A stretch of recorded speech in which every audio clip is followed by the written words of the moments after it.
ये चिड़ियों की किताब है, आईआईटी कानपुर वालों द्वारा दी गई है। ये बाइनोकुलर भी उनके द्वारा दिया गया है। उनके अंडे में ही इस तरह का कुछ हो जाता है, जिस तरह से महाभारत में सुना होगा, आपने पढ़ा होगा कि अभिमन्यु ने गर्भ में ही विद्या सीखी।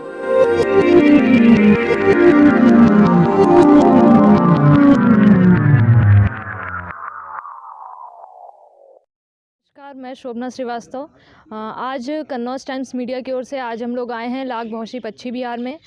जैसा कि हम लोग जानते हैं कि ये उत्तर प्रदेश का सबसे बड़ा पक्षी विहार है। यह लगभग 80 वर्ग किलोमीटर क्षेत्रफल में फैला हुआ है।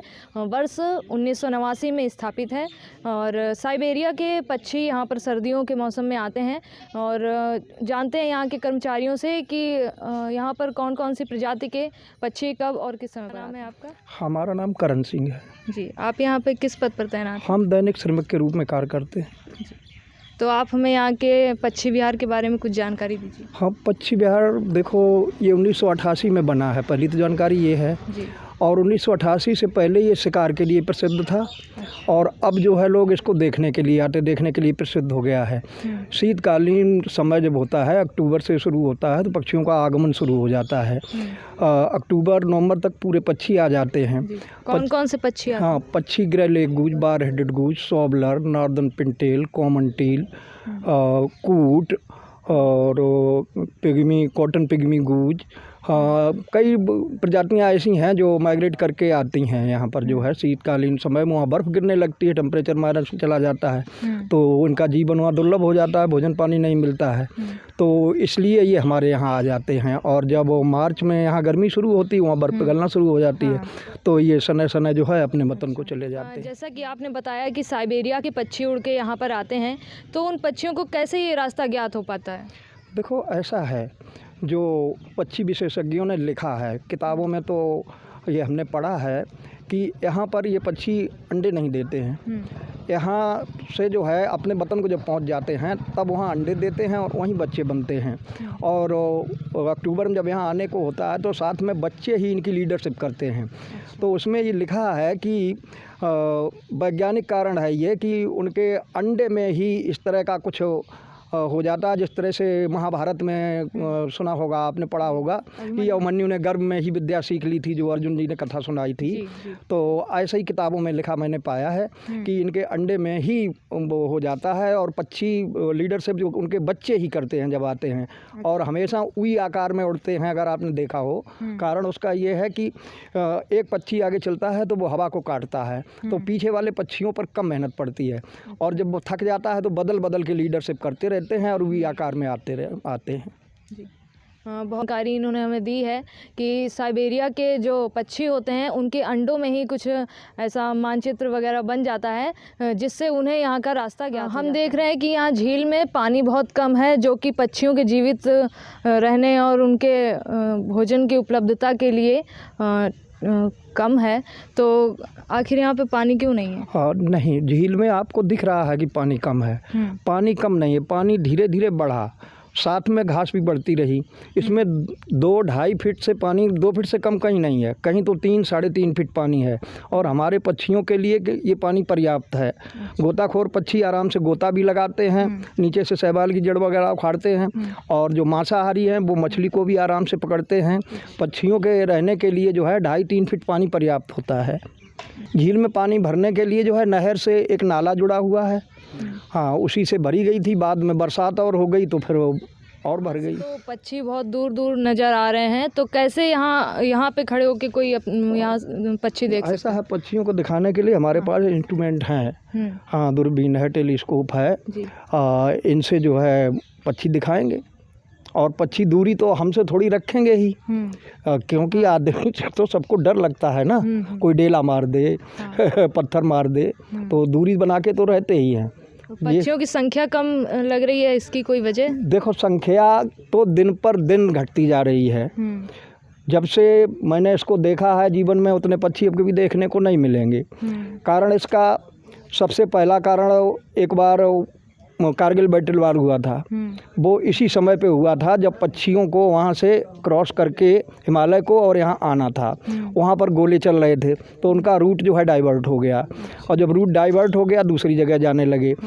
पक्षी विहारों की संख्या बढ़ गई, उनको आश्रय की जगह अपने भारत में कई जगह हो गई हैं। पहले 2-4 पक्षी विहार थे और अब शायद 21 से ऊपर हो गए हैं। इसके अलावा में ये पक्षी जो हैं शाम को हमारी झील से उड़ करके दूर दराज के तालाबों में चले जाते असंरक्षित क्षेत्र में, और असंरक्षित क्षेत्र में जहाँ जाते हैं तो वहाँ शिकारी इनका शिकार भी करता है। तो इस तरह से कम होते हैं। और ये टावरों का रेडिएशन, इसका भी एक कारण है। तो कई एक कारण हैं इसके। इस वर्ष तो हमारी झील में उनके लिए खाने का बहुत कुछ दिख रहा है, और हमेशा इतना भोजन नहीं हो पाता था। पानी एकदम भर जाता था तो केवल पानी दिखाई देता था। जो ये आप ये घास और गंदगी जैसी दिख रही है, इसमें पक्षियों का वास स्थल और धन भोजन दोनों की व्यवस्था है। तो अपना पेट भरने के लिए छोटे तालाबों में जहाँ पे पानी कम है, दलदली क्षेत्र है, उसमें इनका भोजन मिलता है। चिड़ियों की किताब है, IIT कानपुर वालों द्वारा दी गई है। ये बाइनोकुलर भी उनके द्वारा दिया गया है। और इसमें ये सारी चिड़ियाँ जो हैं, मैं देखो बता दूं कौन कौन चिड़िया इस समय झील में है। देखो ये बेसलिंग टील है इस समय, ग्रेले गूज भी है इस समय, नोबिल डक है, रूडी शेल्डक है, कॉटन पिग्मी गूज है इस समय, और नार्दर्न यूरोप से आता है गैडवाल है, और ये यूरेशियन बिजन है, स्पॉट बिल है, शॉबलर है, पिंटेल है, गार्गनी टील है, कॉमन टील है, रेड क्रेस्टेड पोचर्ड है, कॉमन पोचर्ड है, वाइट आइड पोचर्ड है, और टफ्टेड डक भी है। ये विदेशी पक्षी इतने आ गए हैं। और इसके अलावा में जो है अपने स्थानीय पक्षी बहुत हैं। स्थानीय पक्षियों में तो स्टॉर्क हैं, स्नेक बर्ड है, डार्टर है, ये सब बहुत सारे स्थानीय पक्षी हैं। अगर स्थानीय पक्षियों को जोड़ेंगे और माइग्रेटरी पक्षियों को जोड़ेंगे तो लगभग 100 के ऊपर लिस्ट हो जाती है। अच्छा, यानी लगभग 100 प्रजातियां यहाँ पर हैं। हाँ। ठीक। देखो ऐसा है, शिकारी तो चोर हर जगह फिरते हैं, और हमारा स्टाफ अभी आपने देखा होगा सभी दौड़ दौड़ के झील की तरफ से ही आया। जो भी आया तो हम लोग इसी चौकसी में तो जाते हैं, कहीं कोई आ तो नहीं गया है। तो शिकार होता है लेकिन झील के बाहर, संरक्षित क्षेत्र के बाहर, और कभी कभार की तो कहा नहीं जा सकता। हमारे घर में हम पड़े होते हैं, कभी कभी हमारे घर में चोर घुस जाता है। ये है सर पक्षी विहार के संबंध में। तो यहाँ पर एक प्रदर्शनी टाइप का लगा हुआ है, तो इससे क्या जानकारी प्राप्त होती है? ये हमारे पूरे पक्षी विहार का जो 80 वर्ग किलोमीटर में पक्षी विहार है, उसका ये पूरा मैप है। जो ये ब्लैक डॉट डॉट आप देख रहे हैं चारों तरफ, ये 80 वर्ग किलोमीटर का एरिया है। ये नीला नीला देख रहे हैं, ये लाख झील है यहाँ से 5 किलोमीटर आगे। और ये बहोसी झील जो यू आकार में आप देख रही हैं नीली नीली, ये बहोसी झील है जिसको अभी आप देख के आई हैं।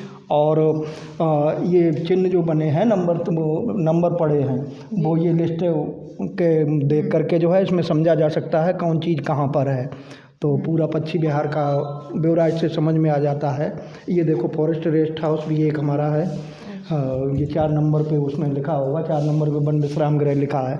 ये 4 नंबर बिल्डिंग जो है ये हमारा वन विश्राम गृह है। अच्छा, तो ये वन विश्राम गृह किसके लिए, जनता के लिए या अधिकारियों? आप देखिए, वो उसका रिजर्वेशन तो लखनऊ से होता है जी। उसमें जनता भी ठहर सकती है अपना रिजर्वेशन करवा के, और अधिकारी भी ठहर सकते हैं। अच्छा, कौन कौन से पक्षी हैं और इनके बारे में कुछ बताइए। इसमें देखो ये तो ग्रे हेरान बैठा है जी। ये इंडियन रोलर जिसको नीलकंठ कहते हैं, ये रेड बेंटेड बुलबुल बैठी है, और ये है पाइड मैना, ये हुपू है, ये फ्लेमिंगो है, ये उल्लू है। ये तो सारे इंडियन हैं। हाँ, ये यूरेशिया से भी आता है जी। ये इंडियंस हैं। और ये है ग्रे लेग गूज, और ये है बिजन, ये बाहर से आते हैं। कहाँ से आते हैं? गैडवाल है, northern Europe, central Asia, Siberia, और लद्दाख, तिब्बत आदि जगह से आते हैं जी। हाँ, इधर ये कौन से पक्षी? हाँ, ये अपना राज्य पक्षी सारस है। जैसे राष्ट्रीय पक्षी मोर है, उसी तरह से राज्य पक्षी ये सारस है उत्तर प्रदेश का। ये पेलिकन है, लद्दाख तिब्बत से आता है और अपने राजस्थान में भी मिलता है। पेंटेड स्टॉर्क अपना लोकल है। स्पून बिल है, ये मेलार्ड है, यूरोप से आता है। ये नोबिल डक है, कॉम डक नाम था, नोबिल डक हो गया।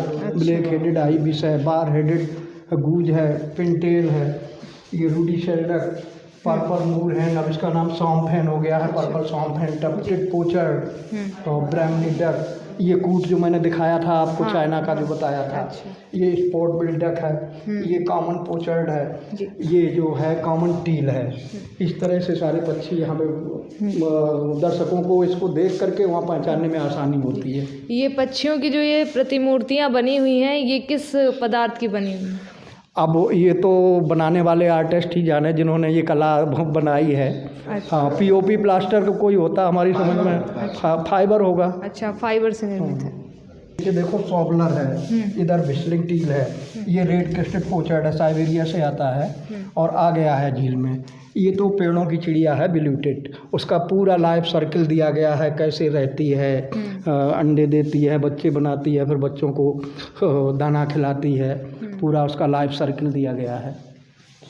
इधर ये पैनल है, लाइट जब होती है तो पक्षी पहचानने के लिए ये चेक लिस्ट लगी है और ये इस पे नंबरिंग है। जब वो इसको आप दबाएंगे, एक नंबर पे कौन पक्षी आप जानना चाहेंगे तो एक नंबर वाला इतना जलेगा। तो अभी ये मतलब चालू नहीं है? हाँ, नहीं चल, लाइट नहीं है ना। अच्छा, लाइट नहीं है। लाइट नहीं है।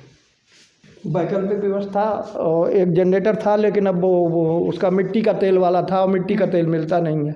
अच्छा, तो दूसरा लगाना चाहिए था। हाँ, तो अब व्यवस्था होगी जब बजट आएगा। मनाया जाता है bird sparrow day, bird forestry day, ये सब बच्चों को जो है जानकारी के लिए है, पढ़ने लिखने वाले बच्चों के लिए अच्छी चीज़ है। लुप्त प्राय वन्य जीव, तो यहाँ से हमारे कन्नौज जो लाख-बहौसी पक्षी विहार सबसे बड़ा है, यहाँ से क्या कुछ ऐसे कार्य किए जा रहे हैं जिससे लुप्त पक्षियों के बचाव के लिए कार्य हो रहे हैं? हाँ, बचाव के लिए देखो सरकार ने कितना बड़ा कदम उठाया। स्पैरो एक बार बिल्कुल लुप्त हो गया था हमारे यहाँ, गौरैया जिसको हम कहते हैं, हमारे घरों में रहती थी और एक बार बिल्कुल दिखाई देना बंद हो गई थी और अब तो जो है हज़ारों की संख्या में गौरैया मिल जाती है। सरकार ने उस पर बहुत काम किया, घोंसले बनवाए, जनता को जागरूक किया, अब गौरैया हर जगह दिखने लगी है। कन्नौज क्षेत्र से क्या क्या कार्य हुए? हाँ, कन्नौज क्षेत्र अकेले कन्नौज क्षेत्र की नहीं, वो तो यूपी गवर्नमेंट पूरे अपने प्रदेश में करती है, तो हर जगह हुए हैं वो तो। आज हम लोगों ने लाख-बहौसी पक्षी विहार के विभिन्न पक्षियों के बारे में जानकारियाँ प्राप्त की और ऐसी ही अन्य जानकारियों को प्राप्त करने के लिए जुड़े रहिए कन्नौज टाइम्स मीडिया से और हमारे चैनल को सब्सक्राइब करें, वीडियो को लाइक करें और शेयर करें।